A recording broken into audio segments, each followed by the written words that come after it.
everybody. Another Tuesday, and we're talking perch. It's always a big, everyone's looking for them all the time. So hopefully we can help you out, get on some perch, because we got some very knowledgeable people here this week, and I think they're going to help a lot. How you guys doing? Good. Awesome. Great. You guys get out? You get out on the weekend? I went out today. Oh, how'd you make out? No, I got a few. Yeah? Some hogs or what? No, not really. Just went to a little lake close by here. It's about a half-hour drive, and yeah, the wife wanted to pickle, so we got a good limit of picklers. So we're gonna pickle a bunch of perch here today or tomorrow. And deadly. What do you put in your pickle mix? Oh, she does all the mixing. I just do all the filleting. So yeah, I think she boils vinegar and adds a bunch of spices in it and throws it all in a pot and closes it up or in a jar, and it's good to go. Nice. I've never had pickled perch. It's pretty good. No, I bet. Pickled perch either. Pretty good. It's gonna be on the list to do, I think. There you go. I'd like to try pickle a little moose too. I hear that's good as well, but I've had pickled moose from somebody from Newfoundland at a poker game one night when I was back home, and it was awesome. And it was in like a red sauce, and yeah, throw it in the middle of the table and just hand out some forks. Nice. Awesome. Was the moose pickled, or were you pickled and just had moose? Funny part is, could be a little bit of both. I don't even drink. So when you guys approach a new lake, what do you guys do? Like, are you guys using maps before you go, locating those areas that you like to fish? Brody, we'll start with you and we'll do the clock. I look for I look at a lake first, and it's later in the season, like especially right like now in February. If there's 30 feet of water, they're out in the 30 feet of water in the flats. If it's a shallow foot and a half of water in the pencil reeds, or just on work start shallow and just work my way. We're kind of losing you, Brody. We might have to jump down to Derek.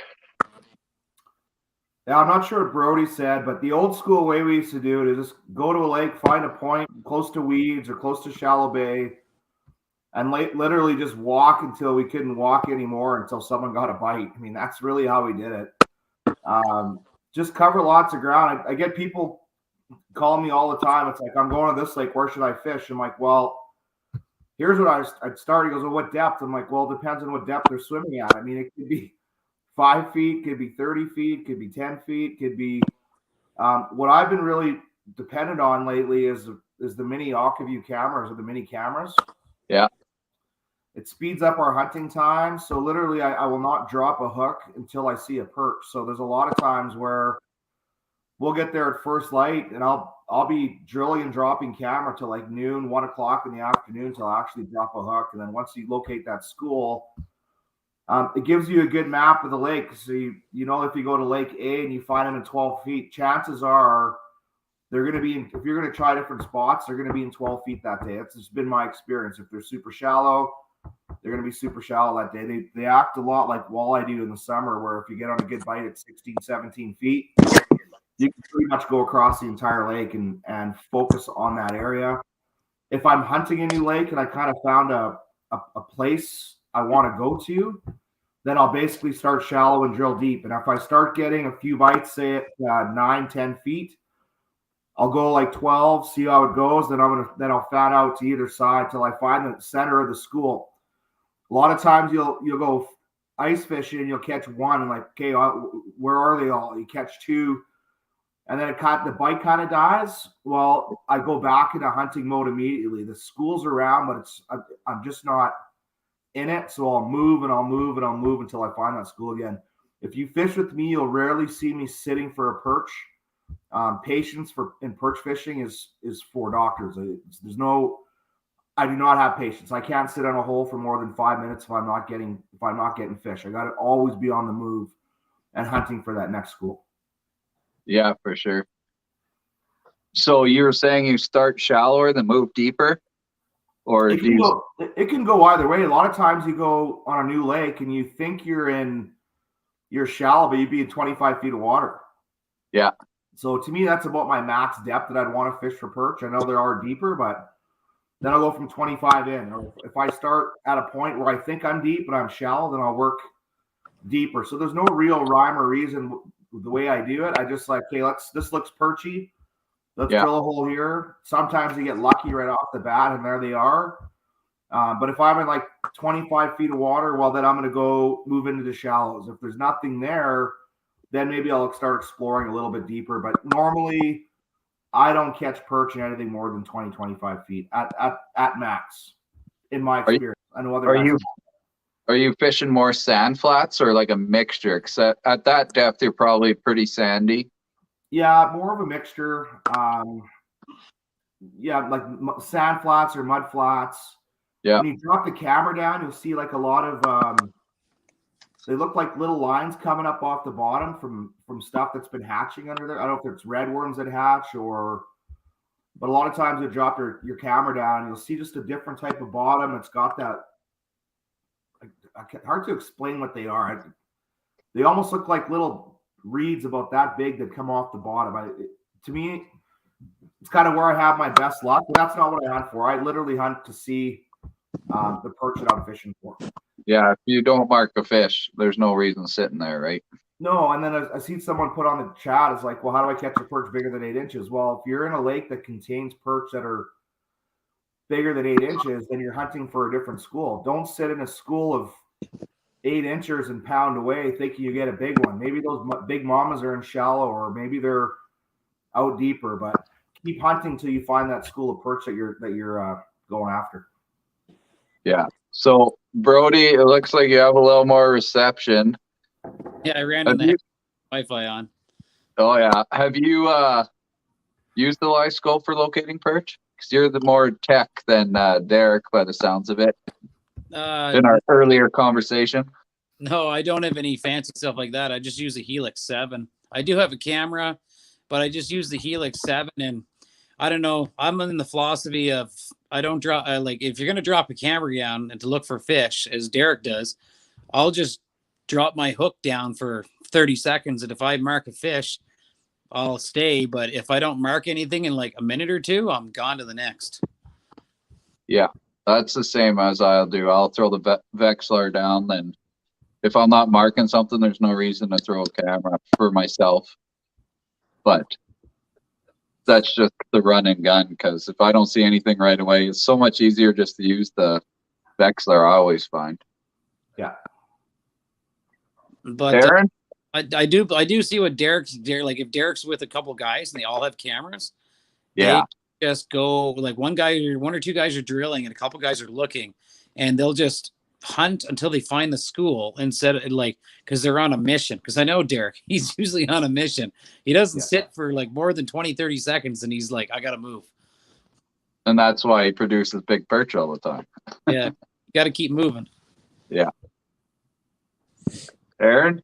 Yeah, when I go, I just run and gun. Pretty much we're running with a team of guys, so everybody's kind of got their flavor on how they want to find them, locate them, hit those drops, find what depth we're going to hit them at, and use everything in the kitchen sink to get on them, really. And just like Derek and Brody just said, you know, technology is best, right? No matter what you're running, if you're using a Garmin, if you're using sonar, if you're using whatever you're using, you have an advantage. So it just helps that, you know, it helps finding them. If you drop a camera down, you see them, or you sonar and they're there, you're on them. It's just a matter of, like you said, finding those 8 to 10 inches and then moving on. If they're steady that size all day, you got to move. You do have to find those big giants. And sometimes they come in one or two, even when you're pulling up little dinkers, you'll hit a big fat one too at the same time. Yeah. And then you get really excited and say, maybe we are on the right spot, and now just start pounding holes. So just map sections. You take your auger, and just pound holes all around everywhere we can at all different types of depths. Move your way in from shallow and move your way out deep and find that happy medium. Some of those hot holes are just one in between that depth, you know, when you're going to that deeper drop off, and then bang, next thing you know, your buddy next to you is smashing them and everybody else is wondering what they're doing wrong. So yeah, hot holes. Yeah, running gun, find them, locate them, and get on them. Do you guys ever use like jaw jackers on perch or anything like that? In Cascade, only in Cascade typically, but that's like an amazing lake. Everybody knows about it if you ever heard of a perch. Are they just more aggressive there? They were. Haven't really been this year, but from what I hear, they've been pretty slow. But they just like that real like dead stick presentation, and you can set up to you can fish it up to 5 lines there. So yeah, it just makes the most sense. So one thing I wanted to throw in, you guys that are using flashers, and you guys are way more better at this than me, but I have a hard time using a flasher personally because the majority of my fishing is within an inch of the bottom, so I can't even really see my hook when I'm using a flasher. And what I find I do, maybe just because I might not be experienced, but I'm watching the damn flasher more than I'm watching my line. So I start missing a lot of bites because I'm watching the screen where I should be watching what I'm doing with my hands. So do you guys want to add to that, Aaron or Brody, or because always fine when I get on fish with the flasher, I'll just lift slowly off the bottom.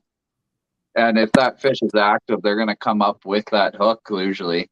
Yeah. Or if there's a few in that area. But yeah, like you said, there's that dead spot kind of sometimes. Most of the time, like I'm literally I try and fish like a centimeter above bottom. Yeah. So I'm in the sand 90% of the time and 10% out of the sand, and that's another reason why I don't use them often.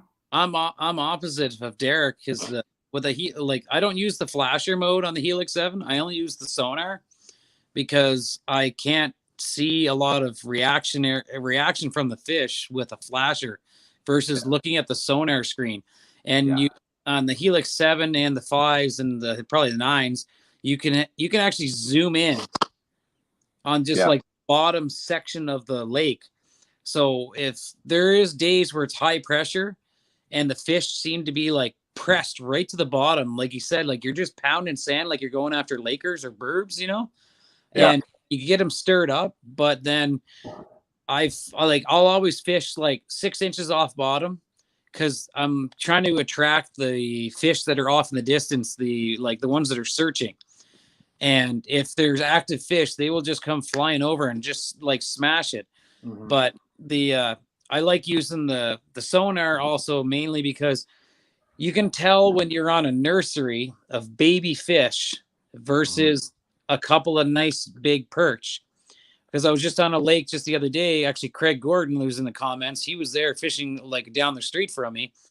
And you could see on your screen a whole bunch of little lines. And if you see that and it's not just one solid blob on the sonar, I just move. Like you're just sitting in a nursery. You're just wasting your time. Yeah. And that's why I love the flashers, electronics, because I can tell as soon as I drop my hook to bottom, no, it's 6 to 8 inch fish, not worth my time. I'm leaving. And I go to the next hole.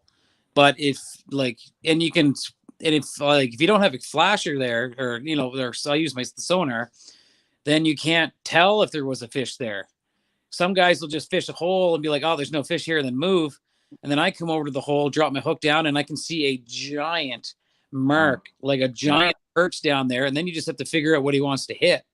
Yeah. And that's just my perspective of using the electronics. You can tell a lot. For me, after using the Helix for a couple of years, you can see a lot of what's going on the bottom with the reaction of the fish. If you spook them, you jerk your rod too much, they'll dart to the bottom or shoot away because they don't want a fast presentation that day. They want just a subtle little vibration. Because Derek, I've seen him do it lots. he'll just barely move his fingers, just a little vibration some days, and they just love it. The Magnum twitch. Yeah. That's what I call it when you just rip it. Yeah, I save a lot of money on fishing rods compared to these guys. Yeah. Yeah, for sure. And like, what do you think entices sometimes those big bites? Like later in the season, I've caught them on bigger gear as well, going for walleye. Like the March Madness, they're getting ready to spawn and everything, and I've had that big bite when they'll like hit the small lipless cranks and everything, and it seems like that's what they go for. Like you call them in and they'll fly in on certain lakes. I think they key in on minnows the last week of February and most of March, because that medium silver slender spoon. Oh, slender spoons. The medium one, not the really big one, the medium size. You can drop that down as you're watching it fluttering down in your sonar, and then you just see a perch just fly off the bottom right at your spoon. And I just find that the Acme Hyperglide, the white and green glow, or those frostbite lipless cranks, the new I can't remember what they call them. I used them the other day, and they were attracting, but they wouldn't hit them because they weren't chasing minnows yet. Yeah, they're good for calling in fish even to your other rod, pretty much, if you're running a small tungsten. I've always found make the noise and bring stuff in. Yeah. Have you guys seen tungsten with rattle in them? No, I have not. Yeah, I just got the opportunity to see one the other day with BJ. He showed me one, and it was just making some noise. So I'm thinking that'd be a good way to entice them in, in a big tungsten. Just hearing that down there. But I'm always concerned to bring in the pike that come along with those perch, right? You get those hammer handles that come in, the bigger you upsize. So I don't know. I'm always worried to go higher. Yeah, that's it. I don't know if you can see it. The camera won't zoom well, but this is probably one of my most go-to patterns for Alberta. Yeah. It's glow, orange by the shank, goes to fluorescent yellow, and then it's white with black stripes on the bottom. Yeah. And I believe it's called the Chartreuse Pearl. Yeah. That's like one of my main starting ones for almost every Alberta lake, and I don't think I fished anything but glow. Yeah, no, for sure. And do you guys, I know there's a huge thing on the Wonder Bread now. Are you guys running Wonder Bread? Hi, Craig. Tungsten, spoons? Are you guys jumping on the bandwagon? Use them regularly. To be honest, most days. Some days, you don't know what they want, and I try everything in the arsenal, but I'll say 7 out of 10 days, I only use that one color tungsten or this one.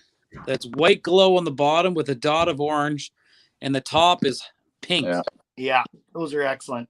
This one's more for January, February, when they're going after the bloodworms on the flats. Yeah. And if it's just a really feeding frenzy, that other Chartreuse Pearl, that zebra pattern, I've even dropped that zebra pattern down in Saskatchewan with no maggots, no bait on, and they just smash it as soon as it goes down.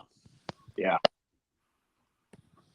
I personally find that I can almost, and this is not to do with me, but you have guys that you're fishing with, 5 different guys using 5 different things, or 5 of the same things, and one guy will smash them and one guy will not. One guy will be using the same bait. One guy will not. I've tried pink. I've tried Wonder Bread. I've tried gold. I've tried chartreuse. And my experience is that it's not quite as much as the type of hook you're using. Hashtag Fiska. Sorry, I have to throw that in there. I was waiting for you to say that so I could say Canada. I have to. I'm sure Steve's listening, and Doug's Big and Tackle's listening, and everyone's but it's to me, it's that movement that you get. It's that pounding of the bottom with the proper bait, and my comments on the lipless jigs and the Acme hyper rattles. And if I want to be fishing for perch, I want to appeal to the most unaggressive perch there is, because I know the most aggressive ones will eat that bait anyway. Yeah. So if I have those big hens or those great big males that are hanging at your bottom, and I just got my small gold tungsten, or I got my, it's 99% is what I use is tungsten jigs. Yeah.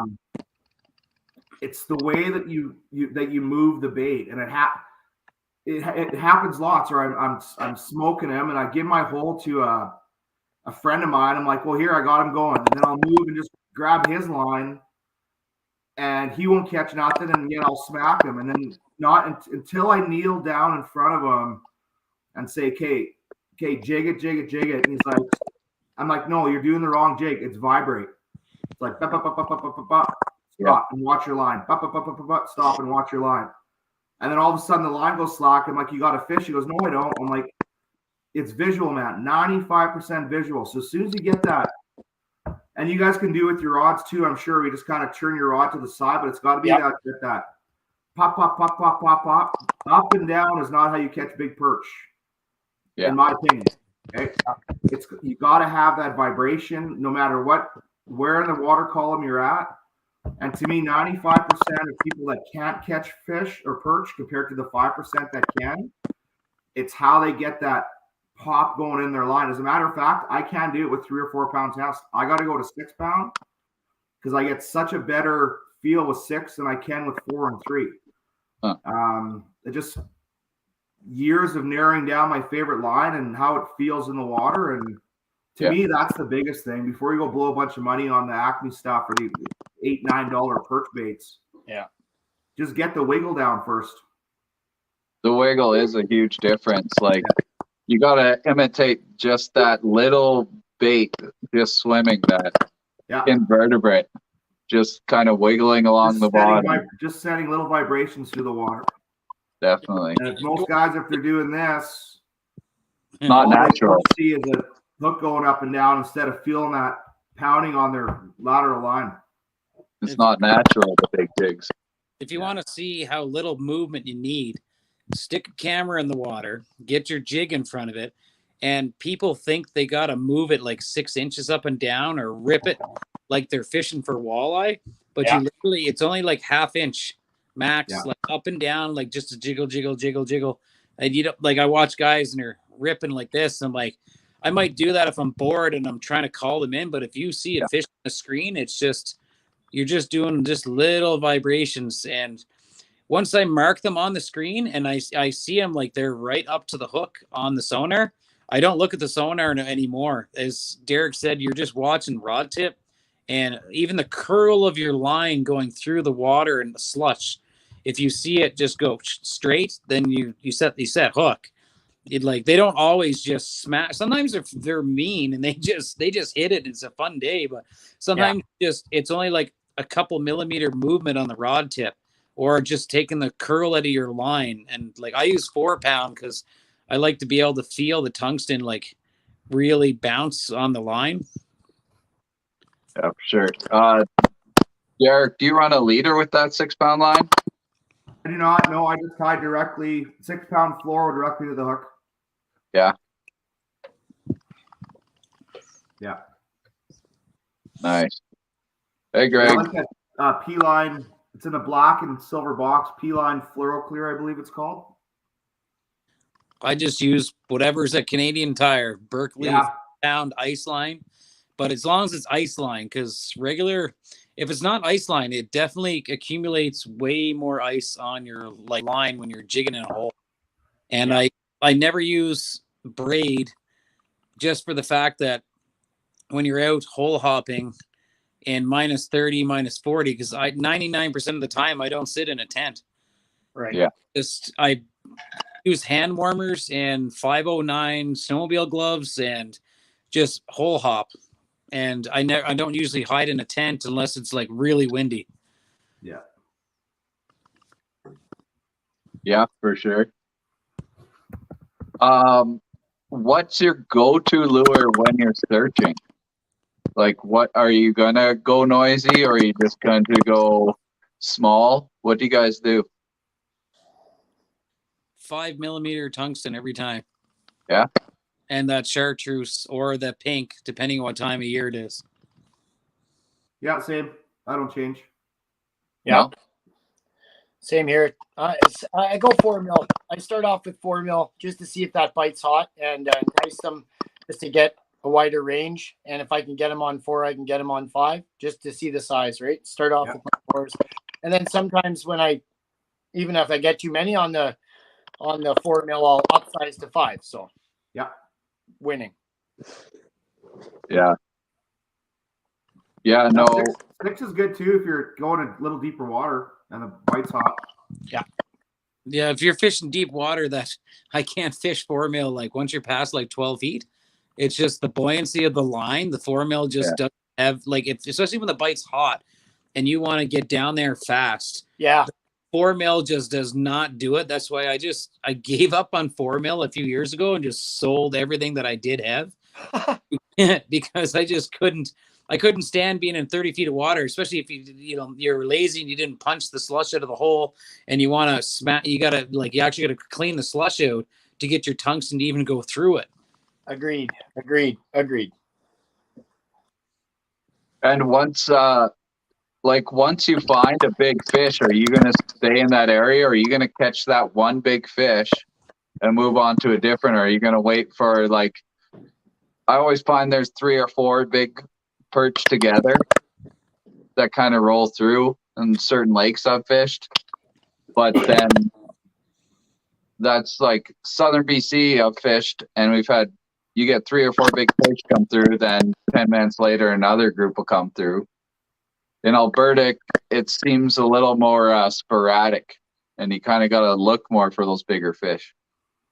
Yeah, so, some lakes, don't get me wrong, some lakes, if you're either sitting in a transition area or sitting in a spot with food. So if you're sitting in a transition area, some of these lakes are, okay, well, I know I just caught 4 in a row, and now it's dead. Well, it's not like an immediate thing I'm going to hop up and leave. Like some lakes are, then like 10 minutes later, another school comes through. 10 minutes later, another school comes through. You just kind of got to read the position that you're at. I mean, there's quite a few lakes in northern Alberta we fish transition areas where it's perch getting ready for the spawn, or perch moving out from depth to shallows, or shallows to the depth. And it's just a matter of waiting some of those out. But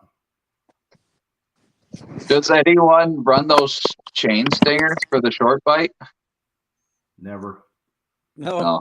I tried them a couple times, then I just use them for brook trout now. Yeah, I used them once and they didn't work for me at all. Cascade, I used them. Yeah, but that's an aggressive bite. Yeah. Just like BC's the same. It's more of an aggressive bite usually. You run spoons and whatnot. Yeah. If I catch one big perch in a hole, after I pull that one out, if I don't mark another one in the next minute or two, I'll grab my auger and I'll pound 10 holes within 4 feet, to 8 feet away from that hole where I caught that big fish. Yeah. Because as you said, they're swimming in schools. Usually there's 3 or 4 big ones together. Yeah. You'll get the first one, and then the school moves off, within 10 feet of where you're standing. And then I punch a bunch of holes, and the lake I was just on last time I was out 3 weeks ago, the hole that I caught the first 13-inch perch out of, I caught 6 more out of that same hole in the next 2 hours, but I did catch the odd one out of the other ones because they're always cruising, the big ones. They never hang out. They're always moving. Yeah. They're like a trout. They move, but they stay in a certain area. And sometimes you can be lazy, sit on your bucket or your chair, and every 15 minutes they'll come back through like clockwork. And sometimes, like some of the lakes way up north, I was in 42 feet of water a couple of years ago, and I never moved from the one hole all day. Every 15 minutes, a 12 to 13-inch perch would roll through and just smash your lure. So instead of drilling 1,000 holes, I just figured, hey, just that lake for that day, because every day is different. They just kept coming to you. You didn't even have to go look for them. Yeah, for sure. Once you get on that line, sometimes they just have that line they're just funneling through. Yeah. That's where the portable camera comes in handy. Yeah. I mean, that AquaView I have, it just sits in my pocket or it's inside my jacket. Yeah. If I catch a couple nice ones, there's nothing. I'll drop the camera down. 90% of the time, there's a big pike that moved in and chased your school away, or there's a school of walleye that comes through. So I can tell that right away. And a lot of times with the camera, if there's nothing down there and you put that camera down, guess what happens? In swims a big jumbo to kind of see what the camera is, and I just whip out my camera, drop my line in, and there's some lakes where I won't catch anything until I drop the camera down. Drop the camera, one swims in, drop my line down, catch it. No more bites. Drop the camera down, have a look. One swims in, pull the camera out, catch it. It's to me, it's as much of a valuable tool it is as a flasher.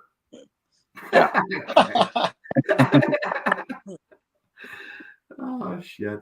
What's the whistle, Derek? What's your secret whistle? Oh, I can't say it on here. It's too public.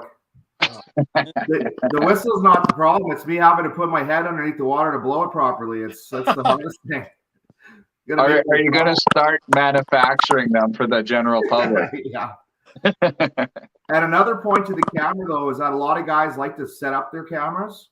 Yeah.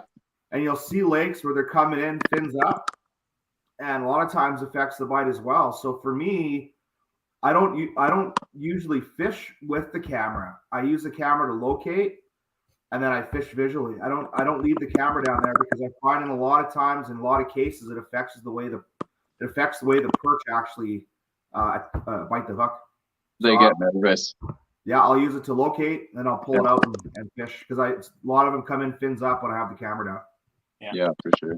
The only time I leave a camera down is I got a couple lakes that I'll only ever fish like 6 to 7 feet of water.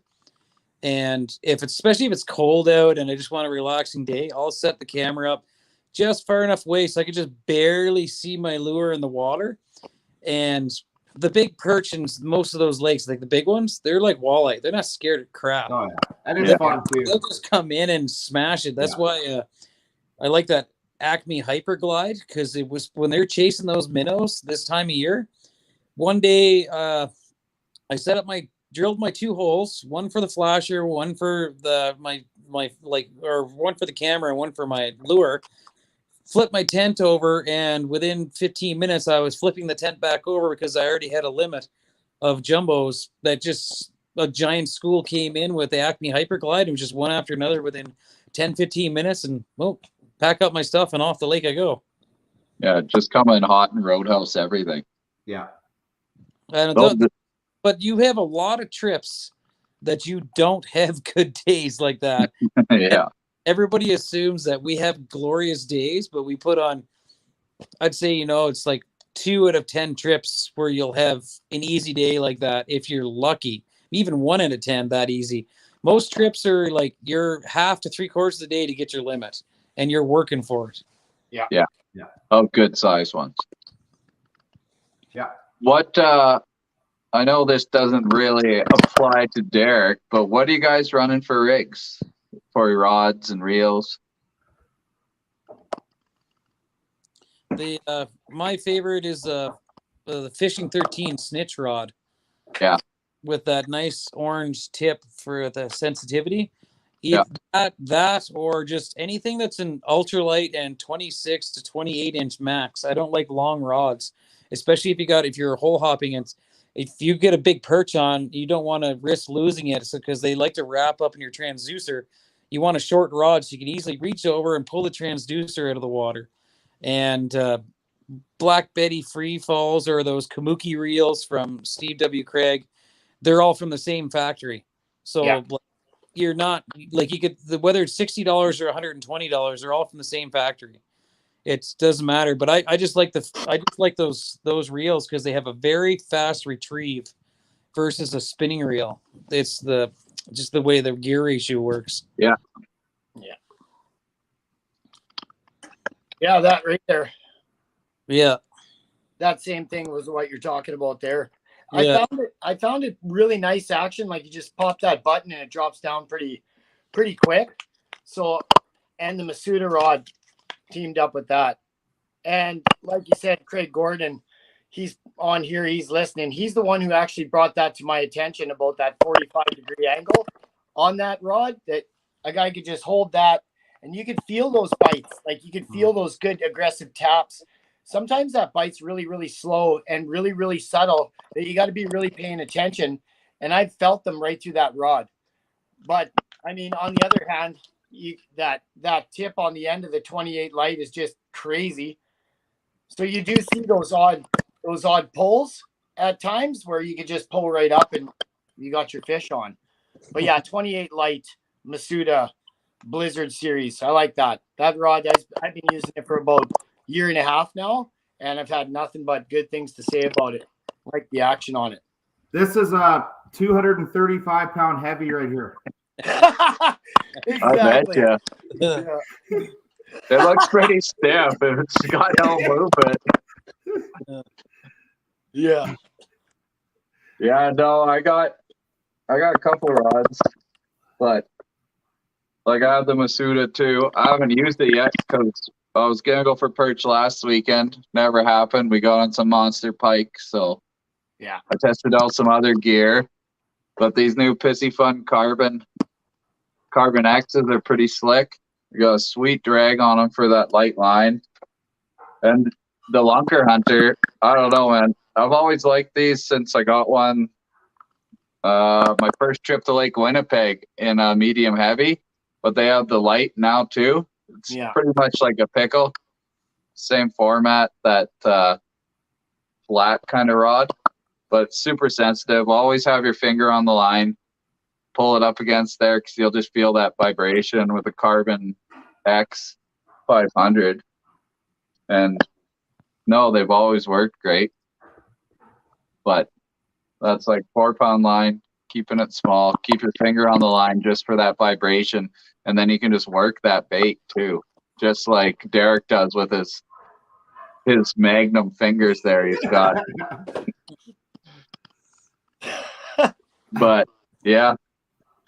Is there I know we kind of touched on some structure. You're talking about the small reeds.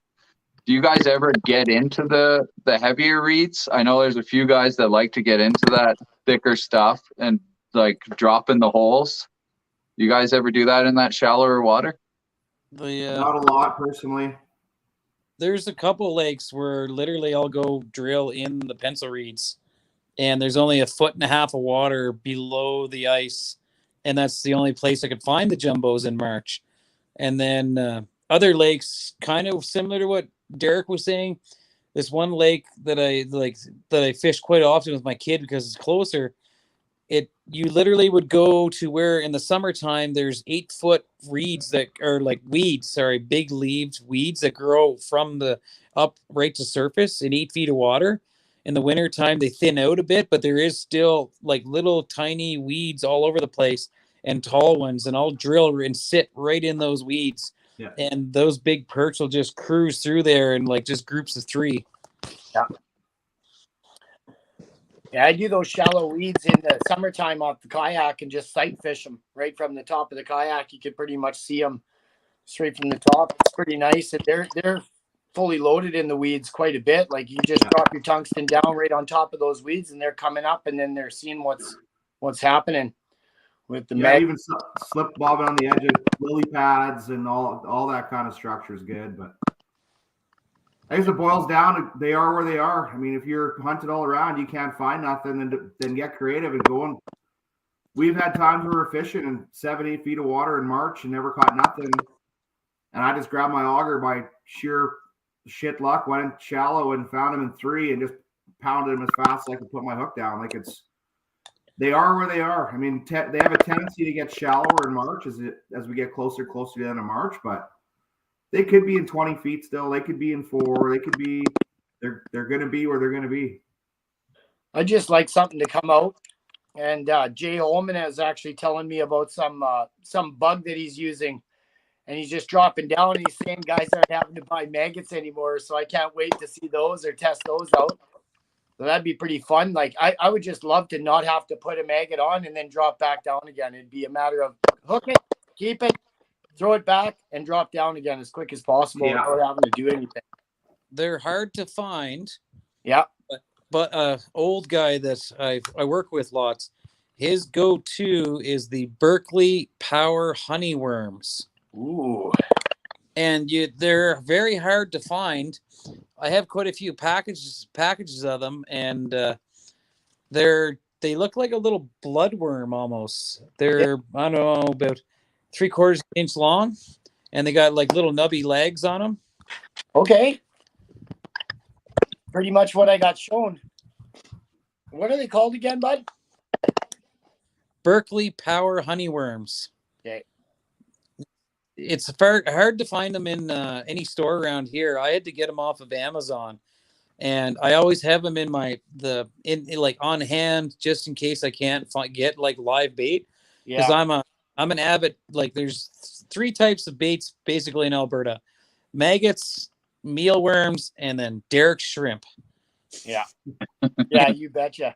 And I don't like meals. I prefer maggots. I find they put way more scent in the water. They're brighter. Yeah. They last longer. Like, I think there's more scent coming off it more.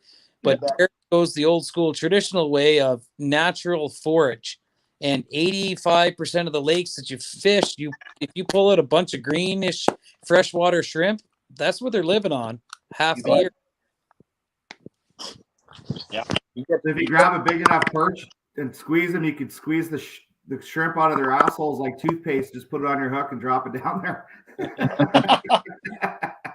Yeah, and like I'll pack like 5 or 10 maggots on there, just ball her up when they're eating. I pack it full, and when I pull the perch out of the water, I pinch the side of their head like a little bit to force them to open up, because if they sucked it in, I don't want them to strip the maggots off, and then you waste your time rebaiting it. And Derrick's the same. He come over and gave me some shrimp one day because I was out of maggots, and he just jams her on just as much as I would maggots. Just pack her on there and drop her back down the hole. Yeah. I was using shrimp all year, just that cocktail shrimp, just a chunk of shrimp, tungsten, and reuse it all day long. Like it just stays on there. It's like a piece of rubber. So a lot of guys save a lot of money doing that, and we've been swearing by it for a few years. Actually, Michael with the locators said, just use shrimp. Let's use shrimp all day and just count them all day long. And then you got your lunch packed at the same time. Yeah, exactly. Keep them in your mouth, nice and warm.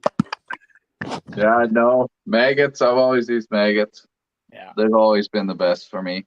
Yeah. Again, guys. To me, I use shrimp, maggots, mealworms. I use them all. But if I'm buried enough in the sand, which is where I do most of my fishing, it just reduces the amount of bait. The lake I was at today, I caught on maggots and mealworms, but I would literally pound it in the sand to, like, I can picture like making a hole with my hook, and I'd leave my line. I'd leave my line slack, and I would just watch my line tighten up. There, I couldn't catch him above, couldn't catch him. But pound in the sand, and I just leave my line there slack and just watch my line tighten. I'd set the hook. It didn't matter if I had maggots on, mealworms. I'm sure it wouldn't even matter if I had plastics on. But just that particular perch at that particular time did not want an active hook above. So it just, I guess what I'm saying is don't be afraid to be creative when if the fish are there and they're not biting. Why aren't they biting? What am I doing wrong? Is it my way wiggle my worm? Is it? You don't have to go through your entire tackle box to like figure out. Obviously there's a few favorites that I would change. I never usually change my hook, but I might change the. I might go from like a fire tiger. But normally what I put on at the beginning of the day is what I finish. Yeah. Yeah, no, that's where the camera comes in so key. I've noticed, like, putting it on the ground. If they're not wanting anything and they're just hovering, lay it on the ground. That goes for walleye too. Yeah. And they'll just suck it off the bottom. And sometimes that's exactly what they want. And I find it works a lot of the time, even when it's an aggressive bite. I got a question for everybody on here. Do you guys ever catch perch at night? Nope. Nope. Okay. Go for walleye. Yeah. No, usually once that sun starts going down, if you were on the fish, as soon as that sun starts disappearing, it's like it's like a light switch. They're gone. Yeah, it stops. Yeah, gets tough. That's why I'm a firm believer on most lakes. Especially when it gets lighter and lighter, you have to start showing up earlier and earlier. I drill holes in the morning in the dark. You will see like the fish moving, but they don't ever seem to want to bite until about 15 to 20 minutes after the sun starts coming up. Yeah, And then they just start hammering you. But yeah, it's like perch. I don't think I've ever caught a perch. And once, maybe the last like dying light of the day, but once it like you can't see like 50 feet across the lake, just pack up and go home. Yeah. The latest I've ever caught perch was 8:30 at the end of season fall, and just on the lake on the kayak. Last couple of days of doing that, but I've caught him at like 8 o'clock at night, 8:30 on the way back, and I'm still catching perch where a guy can't stop. But that's the latest I've ever caught him. And us sleeping in the trailer on the ice overnight, we tried that night bite. We tried everything. We tried glow plastics. We tried everything. But that was unsuccessful. I think the best opportunity is to go for those links. If it does get late and you're spending the night out and you're in the trailer or in your ice house, it's to go after those lings. But then you're hitting that depth, right? But I don't know. Yeah, no, sunny days. Yeah. Sunny days are magic Yeah, you bet. for most species when it comes down to it. But we got to deal with our prize for last month. Broden, Aaron's in there, Brody's in there. So two of you guys are in there. Sweet. And Hui. I picked a number. Actually, maybe I'll just message you guys all after the show. I picked a number last week. It's in the book from the show. So we'll just see who gets that. This month, Backwoods Lithium's hooking us up with another battery. And so that's going to be sweet. I can't remember if it's a small one or a big one for your big boats or for whatever. But last month we got Brown's Angling, a bunch of hooks, and CJ's Lures from Lisa. So thanks for that. And whoever wins will get a sweet package. And we'll have a new lithium battery this month to give away, and I'm sure we'll add on to that package as well. So Derek, what you got to pick a good you're the technical one, so you got to pick the most hidden emoji you can think of so no one gets it. And then they have to post it up. So if you can think of an emoji.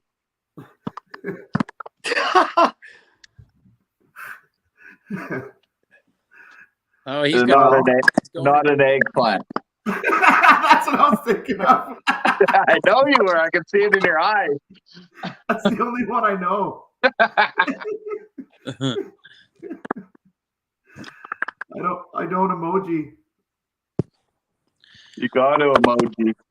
I really need one of those great bigs. I really either got to buy one or win one on a Facebook waffle one of these days for a big trolling motor battery. It's just for my 14-foot aluminum.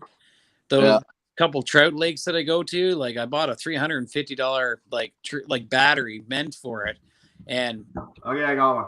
You only get like 4 hours out of them. Yeah. Okay, what's your emoji? It's that guy with the yellow face that's puking that green stuff out of there. Oh, puking green face guy.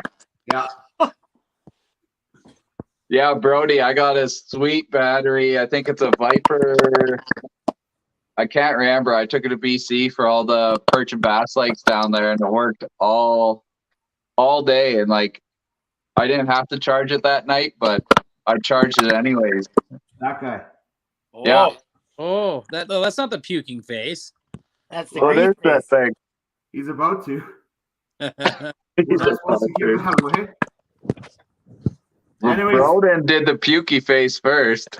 Anyways, guys, good to know if there's a bunch of guys running around with flashers, and I know who to follow for my next perch spot. So.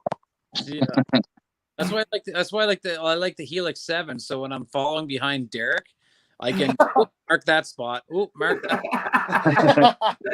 Yeah. I was on a lake 2 summers ago, me and Lamesh, I think it was. And we were poking around doing drop shots for perch in the summer. Oh, yeah. Here goes Derek and his uncle flying around and like drop fish, move, drop fish, move, drop fish. Me and Lamesh are sitting on the boat looking at these 2 old guys just panning her. We're pulling in perch. The old guys. Oh man. Okay, I think everyone is on right now, actually. So, Brody, if you have a guess between 1 and 10. Aaron, if you have a guess between 1 and 10. Broden, you have a guess between 1 and 10. Please, if you have a guess between 1 and 10, post it up, and we can maybe just do this giveaway right now for last month. Can I just say mine right now? Yeah. Yeah, 6. Oh. I'll go with a big tree.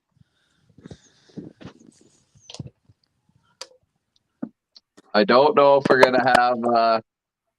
I saw them post up, so I know they're here. Broden's 8. I'm trying to make fun of Greg Rice, so I said tree.